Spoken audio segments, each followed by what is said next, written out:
السلام عليكم. احب اعرفكم بنفسي. انا اسمي كريم أبو شوشه، 3 دي ارتست وارت دايركتور في ليوبرنت. عندي 29 سنه ومن محافظه كفر الشيخ، تحديدا مدينه دسوق. شغال في الجرافيكس من حوالي 13 سنه تقريبا، بس في مجال ال 3 دي من 2009. خدته بقى الكارير بتاعي. انا من النوع المجنون شويه من صغري، وانا دايما بحب ان انا اشتغل واعتمد على نفسي، ما بحبش حاجه اسمها قيود.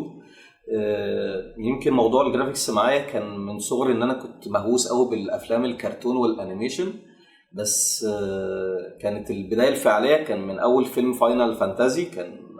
كان شيء خيالي بالنسبه لي ان انا ازاي اشوف كاركترز شكلها حقيقي قوي بقى، مش كرتون وحاجه هير سيموليشن وكده. ومن وقتها بدات احب اول الجرافيكس ومجال ال 3 دي. قبل ما اخش مجال الجرافيكس اشتغلت حاجات كتيره قوي. طبعا كنت في الاساس قوي كنت لاعب كوره وكده، وبعد كده بدات اشتغل بقى شويه شغلانات كده. اشتغلت كل حاجه، يعني اشتغلت نجار، كهربائي، اشتغلت حاجات كتير قوي بعيد عن مجال الجرافيكس. بس مجال الجرافيكس انا بدات ادخله من وانا في تانية اعدادي تقريبا. كنت بروح بقى، كان لسه الانترنت كان لسه جديد في مصر وكده، وبدات اروح للسايبر وكده. فشفت حد من اصحابي كان شغال على برنامج اسمه ادوبي فوتوشوب، وكنت شافه بيعمل شويه صور وحاجات وخلفيات وخدع. كان شيء خيالي بالنسبه لي. معرفش، هو جايز يكون جه معايا صدفه الموضوع كده، ان انا مره واحده حبيت اول حاجه دي وايه ده، ازاي دي حاجه جامده جدا انا عايز اتعلمها. فوقتها سالته على البرنامج ده، وقال لي ان هو اسمه ادوبي فوتوشوب، كان البرنامج ده موجود على الجهاز ده بس فقط لا غير.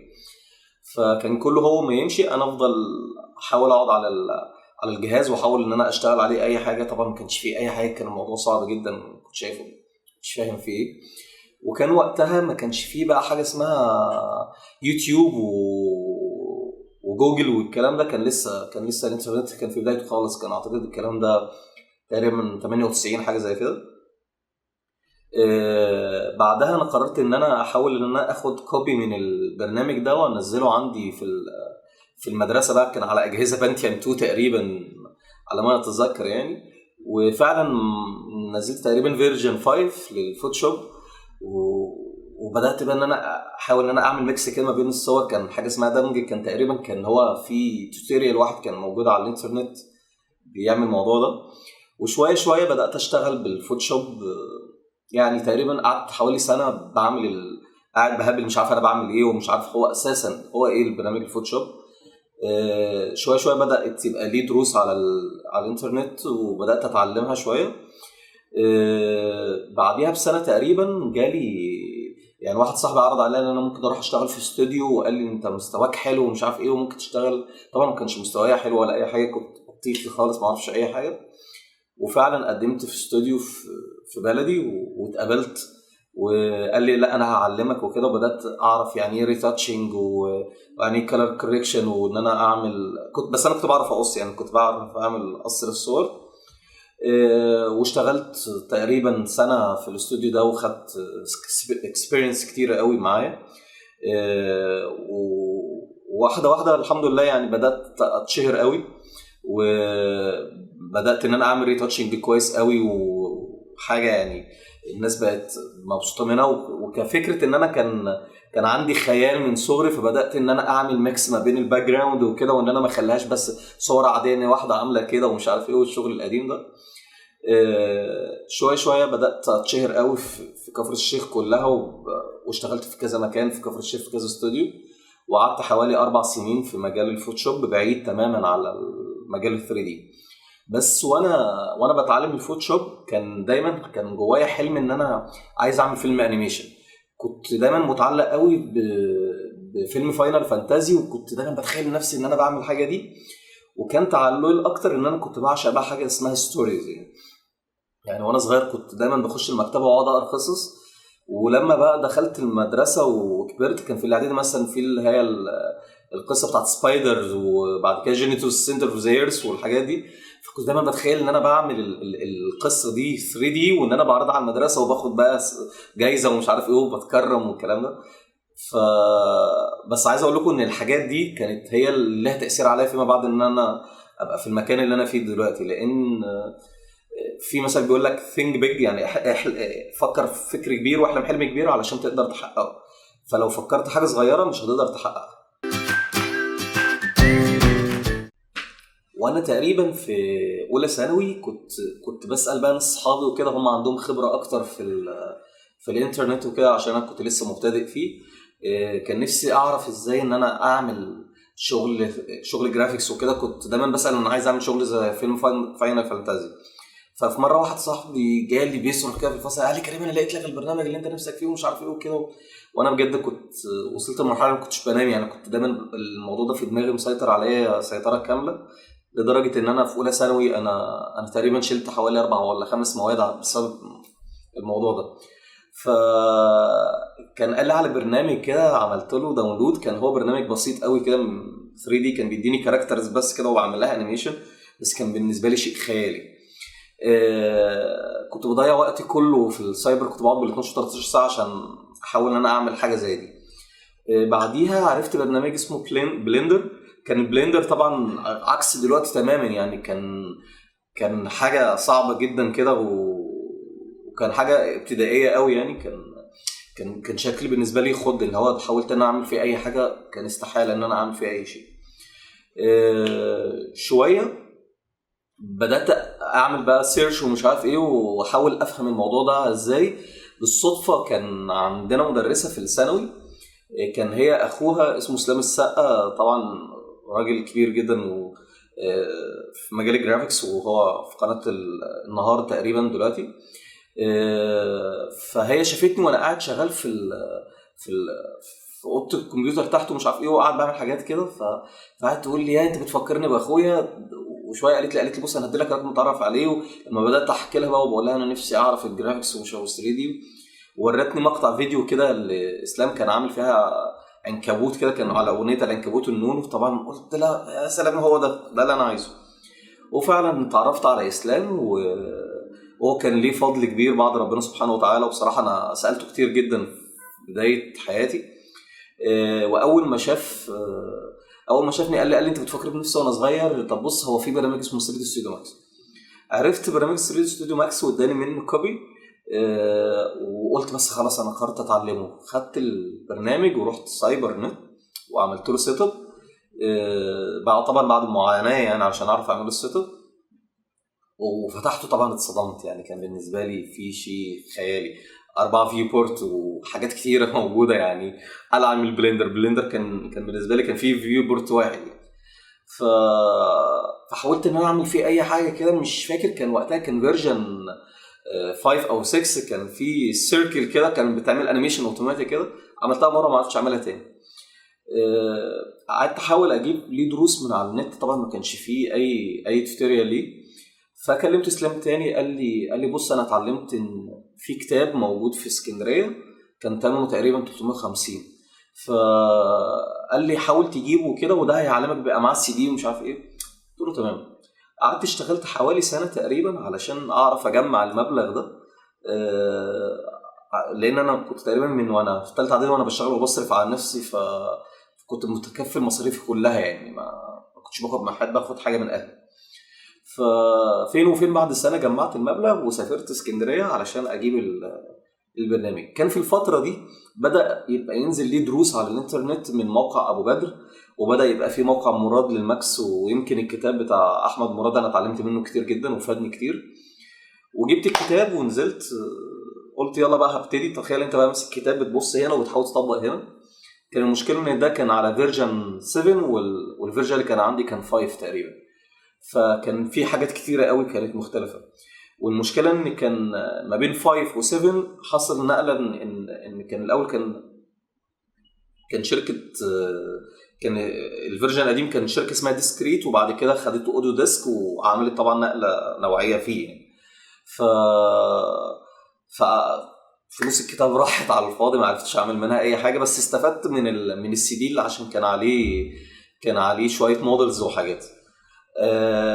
ومن هنا بقى بدات بقى ان انا اتعلم شويه شويه. بدات في دروس تنزل على النت، بدات نزلت الكتاب بتاع احمد مراد، بدات احاول اطبق منه.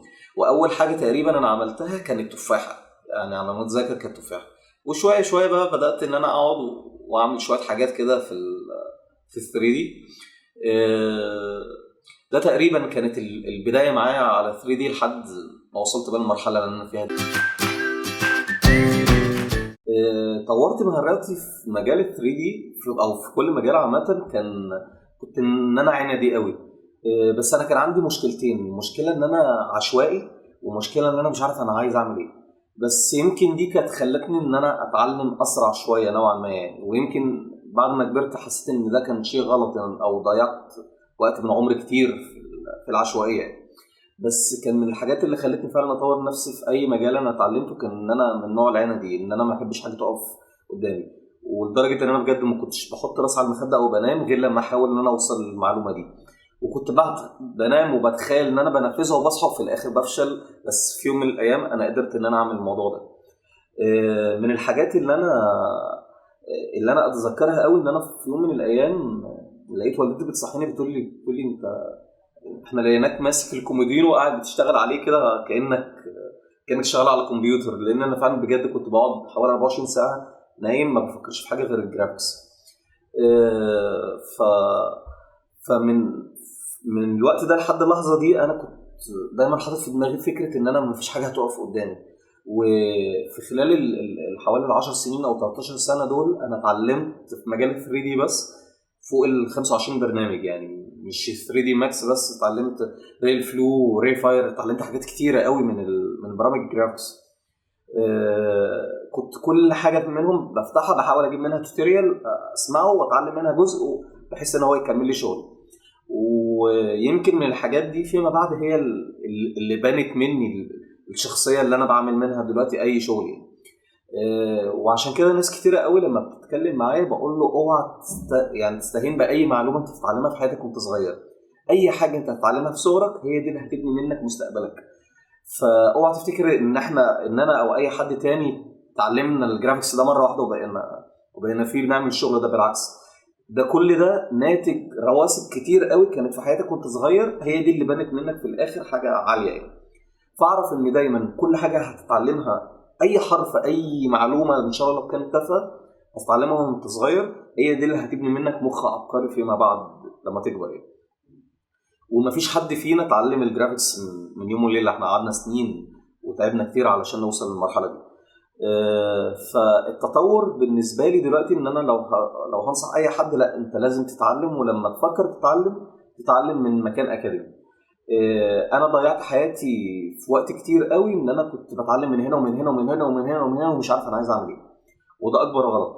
لازم طالما انت قررت ان انت تبقى راجل جرافيك ديزاينر لازم تحط لنفسك خطوات كده تبدا تمشي عليها، وما تعديش الخطوه اللي بعدها الا لما تكون خلصت الخطوه الاولانيه. وخاصه لو انت هتتكلم في مجال ال 3 دي. مجال ال 3 دي مثلا انت بتتكلم فوق السبع او الثمان، يعني المجال متفرع منه حوالي 8 حاجات. يعني انت بتتكلم في موديلنج، تكستشر، لايتنج، انيميشن، كومبوزيت، بتتكلم في حاجات كتير قوي. فانت الاول لازم تتعلم الانترودكشن بتاع البرنامج، علشان ناس كتير قوي بتتوه. لو دخلت على اي موقع عالمي بيبقى فيه توتوريال وكده هتلاقي دايما حاططهم لك ستيب باي ستيب، انترودكشن، طب موديلنج، لايتنج، تكستشر، وهكذا لحد الاخر. فانت لو فكرت تخش مجال 3 دي لازم تمشي الخطوه دي علشان تقدر تطور من نفسك. لانك انت لو دخلت كله في بعضه هتلاقي نفسك متوتر ومش عارف تعمل حاجه. وفي كتير جدا حاولوا يدخلوا مجال ال 3 دي وللاسف فشلوا وخرجوا منه علشان هم ما كانش عندهم فكره الترتيب يعني، او ان انا عايز ايه. وانا كنت واحد من الناس دي، بس يمكن يكون حبي للحاجه خلتني ان انا لا اكمل فيها، وطبعا توفيق بعد ربنا سبحانه وتعالى. لو هنتكلم على ازاي نحسن مجال ال 3 دي في مصر، بصراحه هو موضوع صعب شويه. احنا عندنا مشكلتين في مصر. اول مشكله التيم وورك، وتاني مشكله الامكانيات. في مصر انا اعرف ناس بجد، ناس لو اتجمعت مع بعض وعملت تيم وورك ممكن يعملوا فيلم زي بيكسار ووالت ديزني. ومش بجامل، بجد الموضوع ده حقيقي. انا اعرف ناس في مصر تقيله جدا جدا جدا ومش واخده حقها. بس احنا مشكلتنا في مصر ان كل واحد بيشتغل لوحده، وكل واحد بيشتغل لوحده بيشتغل كل حاجه. يعني استحاله تلاقي واحد متخصص في حاجه معينه.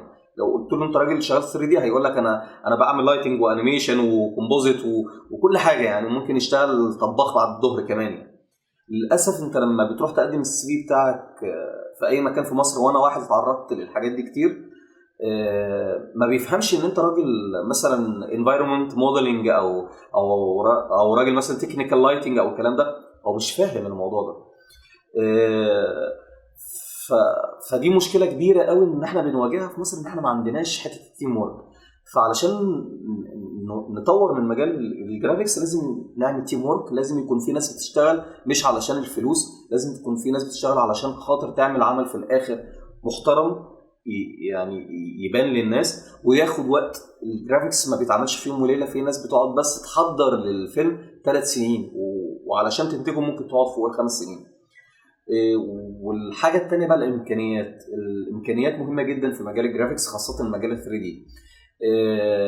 للاسف انت لما تروح تشتغل في مكان ممكن تشتغل على جهاز لو عامله لك ب 10000 جنيه فبالنسبه له هو كده عامل جهاز خارق يعني. لا بالعكس، انت عشان تعمل فيلم او عشان تعمل مثلا 1 مينيت انيميشن انت محتاج فوق مثلا حوالي ال 100000 جنيه علشان تقدر تعمل حاجه في وقت قياسي. فما بالك لو انت فكرت ان انت تعمل فيلم انيميشن مثلا مدته ساعه، انت بتتكلم في ملايين، ومحتاج اجهزه ريندر فارم ضخمه جدا وحاجات عاليه علشان تقدر تعمل. ويمكن في شركات كتيره قوي في مصر قدرت تكسر القاعده دي وعملت تيم وورك، بس كان عندهم مشكله برضو في السعر شويه. فناس كتير قوي لما بتكلم معاها في مصر بلاقي عندهم مشكله ان الراتب اللي بياخدوه بيبقى ضعيف جدا على شغلهم، هم بيستحقوا حاجات اعلى من كده. بره للاسف هم يعني احنا الفرق ما بينهم وما بين بره ان بره بيقدروا المهنه دي قوي وبيخلوا كل واحد يشتغل في الكارير بتاعه. انا في الفتره اللي انا وصلت فيها لمجال الرياليتي انفايرمنت، انا قعدت بالظبط تقريبا حوالي سنه ونص انا قاعد بدرس لايتنج وبدرس ريندرنج وبدرس الانفايرمنت موديلنج. دي من الحاجات ان انا طورت بيها برضو نفسي، ان انا قعدت فتره كده خدت نفسي حوالي يعني شهرين ان انا هفضل اقرا بس في اللايتنج. وفعلا جبت ريفرنس كتير قوي مش خاص ب 3 دي، لا انا بتكلم على الجنرال يعني اللايتنج كجنرال، ان انا بحاول افهم كل اضاءه وظيفتها ايه. وكنت باخد كاميرا الموبايل بتاعتي بنزل اصور بيها اوقات مختلفه من اليوم، يعني الصبح وليل والكلام ده، علشان احاول اشوف الاضاءه دي عامله ازاي، وبعد كده ارجع افتحها على اللابتوب عندي وابدا اشوف الحاجه دي معموله ازاي، طب اللون عامل ازاي، طب الانفايرمنت حواليك عامل ازاي. مجال الجرافيكس لازم تبقى فيه كده، لازم تبقى فيه تكنيكال قوي علشان تقدر تشتغل. لو اشتغلت عشوائي انت مش هتعمل فيه اي حاجه.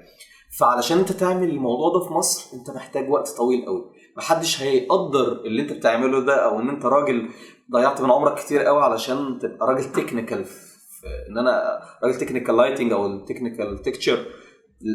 للاسف ما مش كل الناس بتفهم الموضوع ده.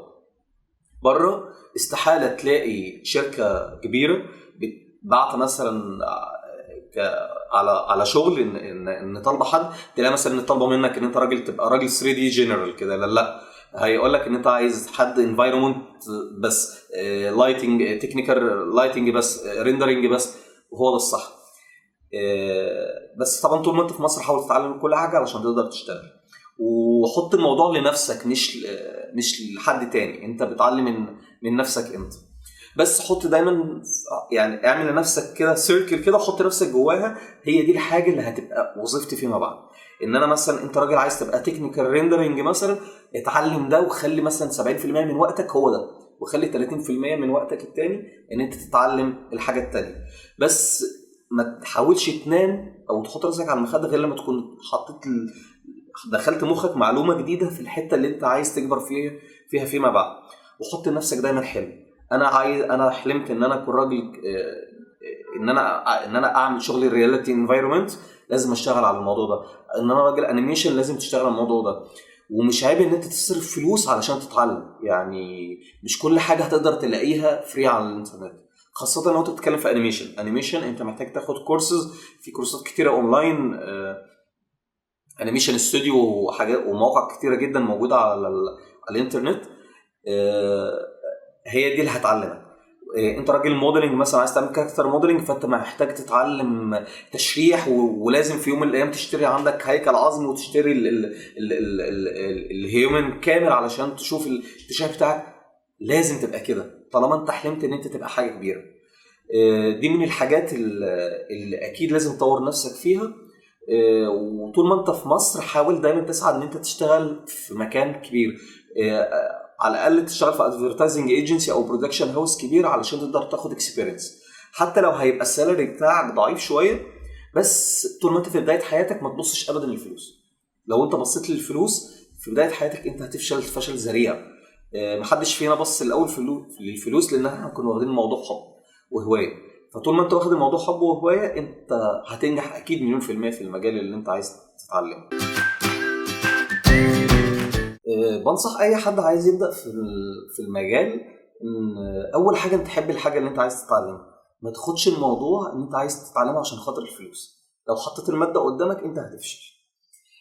تاني حاجه ان ما تحاولش تنام او تحط راسك على المخده غير لما تكون دخلت لمخك معلومه جديده. اي معلومه زي ما قلت قبل كده، اي معلومه انت هتتعلمها دلوقتي هي دي اللي هتبني منك مخ عبقري فيما بعد. وصدقني ده الواقع، مفيش بني ادم في الدنيا يتعلم حاجه مره واحده. اي معلومه صغيره ولو كانت تافهه هتتعلمها دلوقتي هي دي اللي هتبني منك بعد كده حاجه عاليه قوي، هتبني منك برج عالي جدا عنده عبقريه. دايما مقتنع ان انا زمان كنت مقتنع ان انت لازم تكون متولد كريتيف. ويمكن انا قعدت مع حد من اصحابي وبعد الكلام ده من قريب يعني، فعلا خلاني افكر تفكير تماما يعني مختلف تماما عن موضوع الكريتيف. ان فعلا اكتشفت ان مفيش بني ادم في الدنيا ربنا خلقه كريتيف. حتى الانسان الصغير اللي اتولد بيعرف يرسم هو ما اتخلقش كريتيف، هي في موهبه اتخلق بيها بس مش ده الكريتيف. الكريتيف ان انت تقدر تتعلم الحاجه وتطور من نفسك فيها. وعلى سبيل المثال في شخص معروف قوي اسمه محمد عبد الفتاح. الراجل ده لو يعني حتى صاحبي هيثم ده وراني شغله من في 2004 لتحوله ان هو يبقى واحد من اكبر الناس في مجال الذي برش والكاركتر موديلنج في وقتنا الحالي. راجل ما كانش بيعرف يمسك قلم، ما كانش بيعرف يرسم. في 2004 كان رسم تريبل اتش حاجه يعني لو انا فكرت ارسمها انا هعرف ارسمها، لو حد لسه صغير ما لهوش ابدا في الرسم هيعرف يرسمها. بس الراجل اشتغل على نفسه وطور من نفسه وبدا يشتغل على نفسه لحد دلوقتي بقى راجل ما شاء الله شغال في اكبر شركات الجيمز اللي موجوده في المانيا اعتقد يعني. وفي ناس كتيره جدا كده، في ناس كتيره قوي لو فتحت البورتفوليو بتاعها او الشغل بتاعها من 3 أو 5 سنين هتلاقيها كانت حاجه انت تقدر تعملها دلوقتي لو انت مبتدئ. فالناس دي اشتغلت وطورت من نفسها ان هي حطت لنفسها اول حاجه حلم، ما فكرتش في الفلوس. حطت لنفسها كده خطوات ان انا ازاي هبدا اطور من نفسي، وحط لنفسها انا خلاص انا راجل عايز ابقى كاركتر موديلنج، انا هبقى كاركتر موديلنج هتعلم الحاجه دي. بس في نفس الوقت انا هتعلم حاجه تانية يعني هحاول اتعلم الجنرال بتاعي علشان اقدر اشتغل في كل مكان. فاهم حاجه بقى ان انت ازاي طالما انت قررت تدخل المجال ده، اصعب مرحله ان انت ازاي تقدر تتحول من مرحله ان انت تكون راجل هاوي لمرحله البروفيشنال، ان انت تكون راجل بقى محترف في المجال ده. وده ما بيجيش ابدا بالعشوائيه، لا انت لازم تطور من نفسك قوي ولازم تشتغل على نفسك قوي. ولو هندي امثله كتيره قوي، انا مثلا من الناس دايما اللي بحترم قوي كلامهم واحد زي مصطفى امين. راجل كان بيقول ان هو اشتغل قهوجي فتره طويله جدا، ومره واحده دلوقتي بقى راجل من احسن الناس في مصر تقريبا والوطن العربي اللي بيعملوا براندنج واللوجو ديزاين. في كريم مرغني برضو، كريم من الناس اللي من كام سنه، انا تقريبا من سنه ما كنتش اعرف مين هو كريم مرغني. السنه دي تقريبا كريم بقى حد مشهور قوي في التايبوجرافيكس والهاند فونت. والراجل ده سنه كمان ان شاء الله هيبقى في مكان اعلى كده بكتير. ناس كتيره جدا، امثله كتيره قوي عملوا كده. بس الناس دي لو بصيت لحياتهم، الناس دي ما خدتش الحياه عشوائيه. الناس دي قعدت واشتغلت على نفسها قوي، خدت كورسات، اتعلمت، ما بصتش لغيرها علشان تبقى زيها، لا هو بص لنفسه، هو بص لحلمه فقط لا غير. وللاسف احنا في مجالنا في ناس كتيره قوي ما بتحبش الخير لحد، بالعكس انت قول المعلومه للناس، واكيد ربنا هيبعت لك حد يعرفك معلومه اعلى منك. واعرف ان انت مهما وصلت في المجال انت مش بروفيشنال، لان دايما في معلومات جديده وفي ناس اعلى منك. واعرف ان ربنا خلقك، يعني انت زيك زي غيرك، ربنا خلقنا كلنا واحد، بس الحاجه الوحيده المختلفه عن التاني كميه المعلومات اللي بتخش مخك. فكل معلومه انت هتدخلها مخك معلومه مفيده، هي دي اللي هتعمل لك بقى النقله اللي احنا بنتكلم عليها من مرحله الهاوي لمرحله البروفيشنال. واعرف ان مفيش بني ادم كمل في المجال ده ونجح فيه الا لما تحول من الهاوي للبروفيشنال. محدش تعرف وهو في مرحله الهاوي، لا هو تعرف في مرحله البروفيشنال. فانت علشان تبقى راجل بروفيشنال لازم تمشي على الخطوات دي، ودايما اسمع قصص الناس اللي نجحت في حياتها في المجال ده علشان تقدر تنجح زيهم، بس مش تقلدهم، لا انت تحاول تعرف هم ازاي نجحوا في المجال ده، وتحاول تمشي انت على الحاجه المناسبه ليك. يعني انت تشوف حياتك وتبدا تمشي عليها. ده على لو انت فعلا ناوي تكمل في مجال الجرافيكس ايا كان 2 دي او 3 دي، امشي على الخطوات علشان تقدر تنجح فيها. انا قعدت تقريبا من حوالي 2002 لحد مثلا 2008. انا كنت راجل عشوائي جدا، مش عارف انا عايز اعمل ايه. مش عارف انا عايز ابقى راجل 3 دي، طب 2 دي، طب فوتوشوب، طب مونتير، لان انا الفتره دي اتعلمت برامج كتيره جدا جدا جدا. بس في مره من المرات كده انا قاعد، كان في صوره عجباني قوي كده، كانت لمكان قديم، مش عارف حاجه خلتني كده ان انا اعمل لها داونلود واحطها على الفوتوشوب وابدا احاول اشف عليها كده زي ما كنا بنجيب صوره زمان ونحطها على ورقه ونقعد نشف عليها. في وقتها انا حاولت ان انا اقلد الصوره دي، وقلت طب انا هحاول اشتغل عليها كده واطلعها حاجه قريبه للحقيقه. وكان والصوره دي عملت لها بعد كده ابجريد. كان وقتها كان تزامن مع، انا فاكرها كان الانتفاضه الفلسطينيه الثالثه تقريبا، فعملت المكان كانه مهدوم بقى اثار القصف وكده، وحطيت علم اسرائيل محروق وجمجمه جنبيها، وكتبت الانتفاضه الفلسطينيه الثالثه. وقتها شافوها ناس كتيره قوي، كان لسه بدايتي بقى في الفيسبوك جديد وكده، فلقيت ناس كتيره قوي مبسوطه بالتصميم وحلو ومش عارف ايه، وبدات ردود افعال من ناس كتيره ان انت ازاي عملت الكلام ده. وكنت وقتها كان اول حاجه اعمل لها ريندرنج بالفيري تقريبا يعني. طبعا لان انا كنت قبلها قعدت فتره طويله قوي قاعد بتعلم الفيري. ومن الحاجات اللي انا عايز اقولها ناس كتيره قوي بتتجاهلها، عايز تتعلم وتطور نفسك في اي برنامج او سوفت وير في الجرافيكس، اسهل حل عندك حاجه اسمها F1 او الهيل. اي برنامج في الدنيا اتعمل فيه هيل. الهيل لو دخلت فيها هتلاقي فيه واتس نيو ان كذا، وهتلاقي الفيتشر بتاعته، وهتلاقي كمان التوتوريال بتاعته. اوعى تتخيل في مره ان انت ممكن تجيب اي ريفرنس او اي مكان تتعلم منه زي اللي صنع البرنامج نفسه. لو فكرت تفتح اي هيلب للبرنامج عندك 3 دي 2 دي وبصيت فيه، هتلاقي فيه كميه معلومات استحاله تلاقيها في اي توتوريال، حتى لو كان التوتوريال ده اكاديمي. بس انا كانت مشكلتي الكبيره في اللغه، ان انا طبعا عشان تعليم مجاني وتعليم مصر وكده، فكانت لغتنا في الانجليزي ضايعه يعني. فوقتها برضه حاولت ان انا اشتغل على نفسي، وطبعا ما كانش لسه برضه طلع وقتها الجوجل ترانسليت، فكنت بنزل بقى الديكشنري وباخدهم كلمه كلمه وبحاول اترجم الحاجات اللي انا مش عارفها. وفعلا انا في الفتره دي اكتسبت معلومات كبيره جدا وحاجات انا لحد اللحظه دي مش متخيل ممكن الاقيها في مكان بره يعني، او حد تعليم. المهم نرجع لفكره بقى الانفايرمنت رياليتي. انا بعديها قررت ان انا اخد المجال ده سكه، مش عارف، حسيت ان انا اخيرا انا لقيت نفسي حابب الحاجه دي. انا فعلا بجد انا كنت بوصل اوقات لمرحله ببقى عايز اعيط وابكي، لان انا بشوف ناس ابتدوا بعديه واتطوروا وبقوا بيعملوا شغل احسن، ودي حاجه من جوايا كانت بتتعبني نفسيا، ان انا ايه ده، انا ليه مش قادر اعمل كده. فلما لقيت بقى ان انا هعمل الحاجه دي، طب خلاص يلا بقى تعالى نطور من نفسنا. بدات بقى اتعلم لايتنج، بدات اتعلم ان الانفايرمنت كويس. كانت من الحاجات اللي ساعدتني شويه نوعا ما في الفوتوشوب، ان انا كنت قوي قوي في الفوتوشوب، وكنت بعمل كومبوزيت حلو قوي، فقدرت ان انا اجمل الشغل بتاعي. ان انا كنت ممكن اطلع الشغل بتاعي، انا كتير طلعت حاجات اعمل لها ريندرنج الناس شافتها قبل وبعد الكومبوزيت شيء تاني خالص يعني. فطبعا الكومبوزيت مرحله مهمه جدا في مجال ال 3 دي.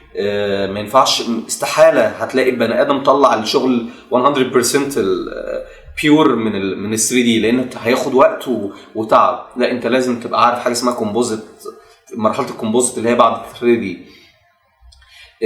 بعديها انا بدات بقى ان انا اطور من نفسي في المجال ده، وقلت خلاص هو ده المجال اللي انا هشتغل فيه ومش هشتغل حاجه تانية، ويوم ما هقدم السي في بتاعي هو ده. وفعلا بدات ان انا انزل ريفرنس كتيره، وقبل ما بشتغل في اي تصميم انا بعمل له يعني بحطه باك جراوند كده عندي على الكمبيوتر، وبقوم وبمشي بقى، يعني بقعد على الكمبيوتر وبرجع، بقعد على الكمبيوتر وبقوم وبمشي، وافضل ابص عليه، اكبر الصوره، احاول اشوف الديتيلز بتاعته. حسيت ان التصميم ده هو ده اللي انا حابه هشتغل عليه، يلا هقعد اشتغل عليه. ويمكن انا اكتر تصميمات انا عملتها في حياتي عجبت الناس. انا بجد انا قعدت على الكرسي وما قمتش، يعني مش هقوم غير لما اخلصه، وهخلصه يعني. يمكن يكون في تصميم واحد بس ده اللي انا فاكر ان انا نمت وصحيت وكملته فيما بعد. ف... فلو قررت تعمل حاجه حط القرار واشتغل عليه. بس يمكن دي حاجه انا مش بنصح بيها الناس، يعني انا بنصح بيها نفسي بس مش بنصح بيها الناس. لا، انت لو عندك عمل عايز تنجح فيه قوي اديله وقته، خطط له كويس قوي. مش عيب ان انت تاخد في العمل ده شهور، مش شهر ولا 2 ولا 3، لا ممكن تقعد فيه سنه، بس في الاخر تبقى متاكد ان الحاجه دي لو طلعت للناس الناس هتسقف لك عليها وتقول لك عليها الله. وطبعا بتختلف على حسب الاكسبيرينس، يعني طول ما انت كان عندك اكسبيرينس اعلى كل ما قدرت ان تعمل الموضوع ده اكتر واسرع. فالاكسبيرينس هتجي لك من ان انت تتعلم الحاجه. انت راجل عندك انفايرمنت موديلنج عايز تعمله ريل، خلاص اتعلم الموديلنج ده كويس، وتعلم البرامج اللي تعمل لك الموديلنج ده زي برش، مود بوكس، الحاجات دي. هتيجي للتكتشر، ابدا اعرف ازاي تعمل تكتشر صح على الفوتوشوب، او بعد كده تاخدها على اي برنامج تاني عشان تقدر تعدل عليها. طب هتعمل لها نورمال بامب، طب هتعمل لها ديسبليس. لازم تتعلم الحاجات دي، ما ينفعش ابدا تعمل تصميم عشوائي، لان بيقول لك الحاجه العشوائيه هتدي لك نتيجه عشوائيه. يعني لو اتعلمت حاجه عشوائيه هتدي لك نتيجه عشوائيه. في ناس كتير قوي بتبعت لي بتقول لي طب انت احنا عايزين ريفرنس او حاجات نتعلم منها شغل الرياليتي انفايرمنت. للاسف هو مفيش، هو الموضوع في الاساس معتمد على عينك. نصيحتي خد موبايلك، لو انت ما عندكش كاميرا انزل صور، انزل صور زباله، انزل صور اماكن معفنه، انزل صور شجره. الحاجات دي هتخلي فيما بعد عينك هي اللي تبدا بقى تطبق ده على الحقيقه. انت عينك، عين الفنان، هي دي اللي هتطبق كل حاجه بعد كده في ال 3 دي. فلو انت ممكن يكون عندك فكره، ممكن يكون عندك فكره حلوه جدا، بس تيجي تطبقها مش طالعه حقيقيه. طب ايه اللي مش بيخليها طالعه حقيقيه؟ لانك انت عينك ما ارتبطتش بالواقع، انت عملت جرافيكس. طب انت عايز تربط الجرافيكس بالواقع، فعينك دي هي اللي لازم تبقى الاي كاتشنج للحاجه. انا عندي مثلا الساعه دي، فانا ممكن افك الساعه دي احطها قدامي واحاول اقلدها بالظبط. لو عملتها بالظبط فانا عملت حاجه حقيقيه. طب انا عملت الموديلنج، بقى عندي بعديها ايه؟ التكتشر بتاعتي. طب انا هبدا اشوف التكتشر دي هل هي كروم، المون، يعني اي جلاس، مش عارف ايه. ابدا احاول اتعلم ازاي اعمل التكتشر دي. عملت التكتشر دي هبدا اخش بعدها على مرحله اللايتنج. طب انا ازاي هبدا اظهر الحاجه دي بشغل ريل؟ طب اللايتنج ده بقى هل هيبقى انا عندي اكستيريور ففي اضاءه شمس وانفايرمنت حواليها؟ طب هو انتيريور في بقى اضاءات اندايركت لايت، مش عارف ايه. طب هو هل اتش دي ار ستوديو، شغل استوديو ان انا بحط السوفت بوكس، مش عارف ايه. لازم قوي تهتم بالتفاصيل دي. كل حاجه انت هتضيفها في التصميم بتاعك هي دي اللي هتاثر على الكواليتي بتاعك فيما بعد. ف فمجال الانفايرمنت رياليتي هو حلو بس مش سهل، لان زي ما قلت لك انت لازم تبقى راجل تكنيكال او في كذا حاجه. موديلنج، لايتنج، تكتشر، كومبوزيت، دي تعتبر من اهم المراحل. ده تقريبا حياتي في مجال التطور لوقتي هذا. ولحد اللحظه دي انا ما بقولش لنفسي ان انا وصلت للمرحله البروفيشنال، بالعكس. انا في ناس كتيره قوي بشوف شغلهم بتعقد منه، لان الناس دي اكيد طورت من نفسها اكتر مني، وانا بحاول اشتغل على نفسي قد ما اقدر علشان اوصل لربع اللي هم بيوصلوا له. فلازم تشتغل على الحته دي كويس. واخر حاجه عايز اشكر جدا اشين جرافيكس ان هم اتاحوا لي الفرصه ان انا اكون معاهم، ويا رب ان انا اكون قدرت ان انا اقدر افيد الناس وحتى لو بمعلومه صغيره. وكل سنه وانتم طيبين بمناسبه شهر رمضان الكريم، وعاد الله علينا باليمن والبركات ان شاء الله. واشوفكم في حلقه جديده باذن الله. السلام عليكم ورحمه الله وبركاته.